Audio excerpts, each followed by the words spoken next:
Nothing will crush a real estate investor's spirit like landlord stress. The difference between being successful and miserable in managing properties is education.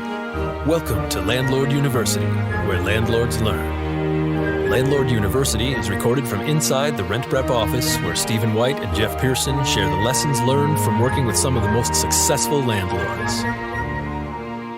Welcome to Landlord University Night School. I'm Jeff Pearson, and this is my co-host, Stephen White. Hello, Stephen. How are you doing today? Good, Jeff. Talking about 2-year versus 1-year leases. Which one's better, and who's it better for, the landlord or the tenant? This is a pretty interesting topic. At first thought, you think, well, if you can get somebody locked in for 2 years, that would be great. Yeah. But there are some trade-offs, both positive and negative. Let's talk a little bit about that. There's definitely two sides of the coin on this for both parties involved. To start out, obviously on the landlord side, the obvious benefit is you're reducing turnover. You get a longer term tenant, which every landlord I think wants. The downside is if you can't stand this person, now you're stuck with them for 2 years. Right. So again, there's a trade-off there, but I think most landlords are looking for that long-term tenant. At least the landlords that I'm talking to, address history is a really big part of our searches, and that's an important element. The landlords are looking to see, is this person jumping from one year lease to another? And you could tell that in the address history a lot of times. If they've got a new address every single year, they know this is just a 1-year lease term person. And again, for the landlord, that means a lot of extra effort on their end to remarket the property and go in there, put a fresh coat of paint on and all that stuff, and get it ready for renting again. And it's a lot of work year after year. Yes, very true. And in addition to that, I mean, you're basically looking at a situation where if you have to turn the place over every year, you're going through all of the hassles and headaches of finding new tenants. Whereas if you can get someone locked in for a 2-year lease, that's to your benefit. And One of the things that you could look at is if you've leased to someone for a year and you like them, you're comfortable with them, when it comes time to renew, maybe offer them a $25 reduction in rent in exchange for a 2-year lease. Yeah, and I've seen that. I've also seen, most leases go up. Usually 3% is the standard year by year. So one of the things that you can offer is if they do agree to the 2-year lease, you don't raise the rent in that time. Sure. So that's a great incentive for the renter to stick around for that time, because they know that their rates aren't going to increase throughout that time. Yeah, because if they move out, you're going to lose at minimum a month's rent. I mean, it's very rare to be able to get something turned around quickly enough to be able to cover that gap. Yeah, and even best case scenario, let's say you're not going to lose a month's rent. It's still a lot of effort put into it. You're remarketing it, you're showing it, you're trying to coordinate times to get people in there while the other people are still there. It's a lot. So that turnover, is more than just that month's rent. There's usually a lot of stuff that goes into it. So doing that year after year, I think you talk to any landlord that's been doing this for a while will say, if I can avoid that, I'll avoid that. So usually the benefit does lean towards the landlord. I mean, they want that long-term tenant. Everybody does. Right.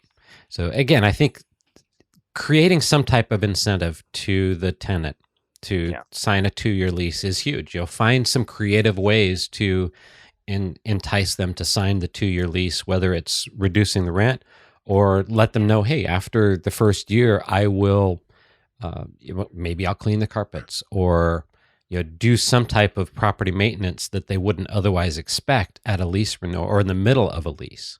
Right. Yeah, and again, it always comes back to your selection pool when it comes to the screening process.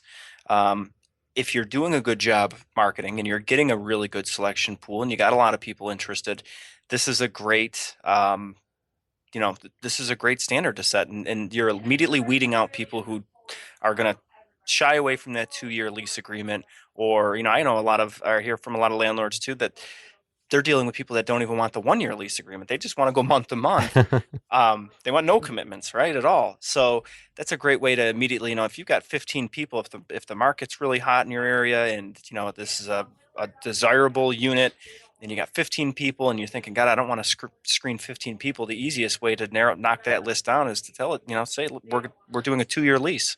If you're not interested, let me know. But that's the lease term that we're going to be looking to sign." Makes sense. Yeah, it's a natural way to narrow that pool so that you can really look at the people who are serious about being in a place for an extended period of time. Yeah. And it's funny because, you'll see a tenant who at their last place, they were there for 10 years and they, by all means, they're a long-term tenant, but for some reason, for some people, that commitment, it may be a deal breaker for them. So, Right. the tenant's definitely going to be, a big factor in it. Some of them just may not be interested whatsoever. And obviously from their perspective, they're worried about getting into something that, what if a month into it, they realize I hate this place or I don't want to be here. And now they're stuck for 2 years. Mm-hmm. And So, we've talked about, looking at a lot of different things when you're selecting tenants. And if you come down to 2 or 3 tenants that you're trying to decide between, and one of them looks better than the others, but they're hesitant to do a 2-year lease, then you have to consider, would I rather have this tenant that seems to fit all of the criteria that I've set as my tenant, even though they're only going to do a 1-year lease, or would I rather go with a 2-year lease with somebody that I'm not quite as comfortable with? definitely. Yeah, and I like your idea of re-signing a lease after that first lease term as well. Instead of going month to month, and having that 3% or whatever it is increase year to year, lock them down and say, listen, we'll do this for 2 more years. You've been a great tenant. Let's keep this going, and to show my appreciation, I won't have that yearly rent increase. So I think it's good incentive for everybody. It is, and if they've already been there for a year, you're not raising their rent when you sign a 2-year lease. That means they go 3 years without a rent increase. Right. And again, like you mentioned, I promise that money that you're losing on that rent increase is well worth the money, for marketing and showing and preparing the unit, and that turnover is going to cost you more in the long run. And even if it breaks even, it's less headache on the landlord's part. So those long-term tenants are always more attractive. Exactly. I mean, if you look at the average 10 or 20% monthly rent for vacancies, if you can avoid that, then you have constant cash flow. Mm-hmm. You're not having to deal with, I have a month where I don't have anything coming in. Whereas even though you haven't raised the rent, you're covering your cash flow. And if your numbers work when you set up your business and you set up your rental, then you shouldn't have a problem not raising the rent by 3 or 4% each year. Right. Agreed. All right. Well, Stephen, I think that wraps up another evening of night school. Did you have any other thoughts on this particular topic? No, if you can get it, get it. If you can get it right out the gate, I'd say get it. If you're not scaring too many people off, but it's always worth asking, even if you're not willing to, make that part of your selection tool, just, it's always worth just asking them, would you be interested in signing a 2-year lease? I think you'd be surprised. A lot of people are. That really makes sense. Well, great, Stephen. Thank you very much, and I will talk with you tomorrow evening. All right. Thanks, Jeff. Thanks for listening to Landlord University, and remember to visit rentprep.com/landlordu to see show notes and access free resources like forms and guides. And be sure to check out Jeff Pearson hosting his own hit podcast at thementorimpact.com.